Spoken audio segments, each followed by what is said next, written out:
ప్రియ సహోదరుడా, ప్రియ సహోదరి, ఒకవేళ ఉదయకాల సమయంలో నీవు కూడా త్రోసివేయబడి, నెట్టివేయబడి, గెంటివేయబడి, అసహ్యమైన రీతిలో ప్రజలు నిన్ను ద్వేషించి నీ వల్ల ఇది కాదు, నీ వల్ల ఇది జరగదు అని ఒకవేళ నీ మీద ముద్ర వేసేసారా?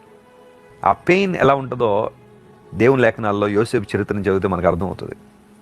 అయినప్పటికీ ధైర్యంగా ఉండు. దేవుని న్యాయ విధులు ఉన్నతమైనవి. డివైన్ లా అండ్ ఆర్డినెన్స్ చాలా గొప్పది.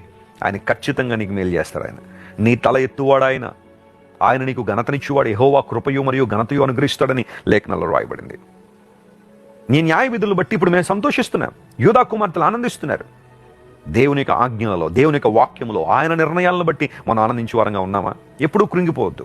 దేవుడు ఏదైనా ఒక విషయాన్ని నీకు బయలుపరిచి, తన సేవకుల ద్వారా కావచ్చు, లేఖనాల ద్వారా కావచ్చు, నిన్ను తన మార్గంలో నడిపిస్తున్నప్పుడు కొన్ని సందర్భాల్లో అది కష్టంగా ఉండొచ్చు. కానీ నీ సహనం, నీ ఓపిక, దేవుని పట్ల నీకున్న విశ్వాసం ఖచ్చితంగా ఒక రోజు నిన్ను ఉన్నతమైన స్థితికి తీసుకెళ్తుంది.